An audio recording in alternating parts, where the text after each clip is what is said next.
Très au nord, vous pouvez gagner dans cette position. Donc ici, si on commence par faire le bilan de la position, au niveau du matériel, eh bien on voit qu'il y a 5 pions chez les blancs et on voit qu'il y a du coup 4 pions chez les noirs.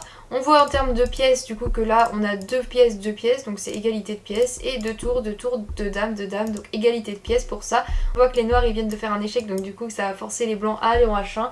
Et on voit aussi que bon, on a quand même des pièces plutôt actives, donc voilà, faut faire attention parce qu'effectivement nous on a notre droit qui est un petit peu en danger aussi. Après on peut remarquer quand même que les pièces des blancs sont quand même beaucoup moins actives que nos pièces, parce que ici toutes nos pièces sont voilà, sur des bonnes cases qui peuvent menacer potentiellement des choses. Si on regarde tous les coups forcés maintenant, bon ça c'est super important, regardez tous les coups forcés. Ok, les coups forcés c'est quoi? C'est des prises, des échecs et des coups qui menacent quelque chose. Donc le premier coup forcé à regarder c'est peut-être cavalier F2, mais cavalier F2 il y aurait juste tour prend, fou prend, et ok on est gagnant parce qu'on a gagné la qualité, mais moi je cherche plus quand même. Ok, donc ça c'était le premier coup forcé à regarder. Le deuxième coup forcé qu'on peut regarder, bon cavalier prend, roi prend, on voit pas de suite, ok on arrête ici. Sinon qu'est-ce qu'on peut regarder? Dame prend, pourquoi pas, mais en fait le problème c'est que là il va y avoir tour C1 et ça cloue sur le roi, donc c'est pas terrible.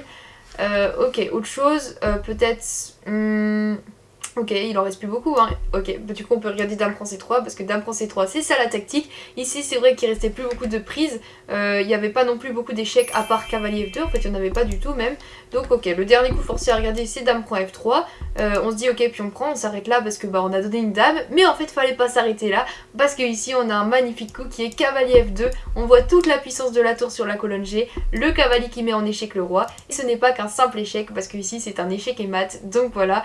Pour ceux qui ont trouvé, bravo à vous, dites-le moi en commentaire, et puis du coup sinon pour ceux qui sont intéressés, eh bien je propose des analyses de parties personnalisées et des cours d'échecs, donc n'hésitez pas à aller regarder dans ma bio, et bravo encore pour ceux qui ont trouvé.